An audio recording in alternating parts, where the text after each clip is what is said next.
temptation. हम सब परीक्षा में पढ़ते हैं। On the 21st May 1986, 21 मई 1986 के दिन as I was going in a car with my wife and daughter, जब मैं अपनी पत्नी और बेटी के साथ कार में जा रहा था, the bus came from the other side, दूसरी ओर से एक बस आई came and hit us, और आकर हमारी कार से टकरा गई and we were taken to the hospital. और हमें अस्पताल ले जाया गया Alas, my daughter died. और मेरी बेटी की मृत्यु हो गई। I loved her with all my heart. मैं दिल की गहराई से उससे प्यार करता था। Every day I would kiss her 100 times. हर दिन मैं 100 बार उसका मुंह चूमता था। She would also kiss me 100 times. वो भी मुझे 100 बार चूमती थी।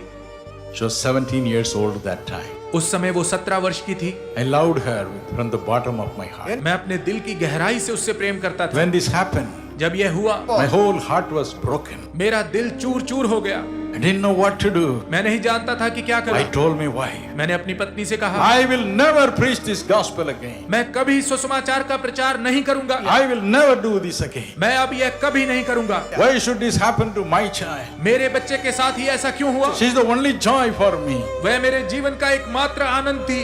Only one who gave me so much joy. केवल वही थी जिससे मुझे सबसे ज्यादा आनंद मिलता था। Why this should happen to me? मेरे साथ ऐसा क्यों हुआ? I just don't want to preach this gospel again. बस मैं इस सुसमाचार का प्रचार अब नहीं करना चाहता। Who will believe me? कौन मेरी बात पर विश्वास करेगा?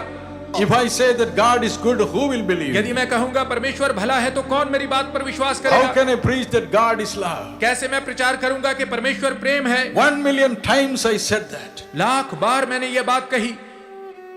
I will not preach again. अब से मैं प्रचार नहीं करूंगा। Heart was so much broken. मेरा दिल बुरी तरह से चूर चूर था। One day we were praying as a family. एक दिन हम परिवार के रूप में प्रार्थना कर रहे थे। Not real prayer. दिली प्रार्थना नहीं। Every morning we have to have a prayer. हम हर सुबह प्रार्थना करते थे, Therefore we pray. इसलिए हम प्रार्थना कर रहे Our थे। hearts were broken. हमारे दिल टूटे हुए थे। We were crying and praying. हम रो रहे थे और प्रार्थना कर रहे थे। Suddenly Jesus came. अचानक यीशु आ गया। Jesus asked me a question. यीशु ने मुझसे एक सवाल पूछा, My son, मेरे बेटे, your daughter is with me. तेरी बेटी मेरे पास है, I also cry with you. मैं भी तेरे साथ रो रहा हूँ। But I told the chosen angels in heaven, लेकिन मैंने स्वर्ग में कुछ चुने हुए स्वर्गदूतों से यह कहा and है, I told the devil himself, और मैंने शैतान से भी यह कहा है that in the midst of this tragedy, you will still preach the gospel. कि इस त्रासदी के मध्य में भी तू अभी भी मेरे सुसमाचार का प्रचार करेगा। You will still preach my gospel. तू अभी भी मेरे सुसमाचार का प्रचार करेगा। Will you let me down? क्या तू मुझे शर्मिंदा होने देगा? Will you let me down? क्या तू मुझे शर्मिंदा होने देगा? Will you put me to shame before them? क्या उनके सामने तू मुझे शर्मिंदा करेगा? As he spoke these words, जब उसने यह बात कही, the Holy Spirit came upon me पवित्र आत्मा मुझ पर उतर आया and filled all of us. और हम सबको परिपूर्ण कर दिया। We felt as if a great burden has been lifted up from our soul. हमने महसूस किया जैसे हमारी आत्माओं पर से एक बहुत बड़ा बोझ हट गया है। Without our knowledge, we said, हमने बिना जाने ये कहा, No, Lord, we will never let you down. नहीं प्रभु, हम आपको कभी शर्मिंदा नहीं होने देंगे।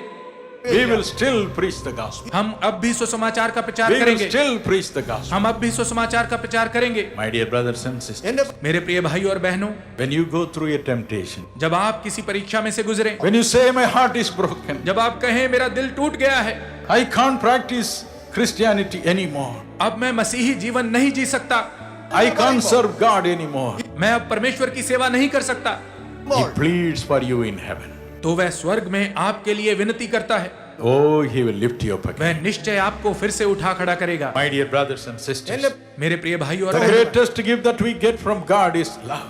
परमेश्वर से जो सबसे बड़ा दान हमें मिलता है वह है प्रेम। He is willing to give this to us. वो यह दान हमें देने के लिए तैयार है। It comes to us through the baptism of the Holy Spirit. यह पवित्र आत्मा के बपतिस्मे के द्वारा हमें मिलता है। Romans chapter 5 and verse 5. Romeo 5 अध्याय उसका 5 पद। The love of God is shed abroad in our hearts through the Holy Spirit.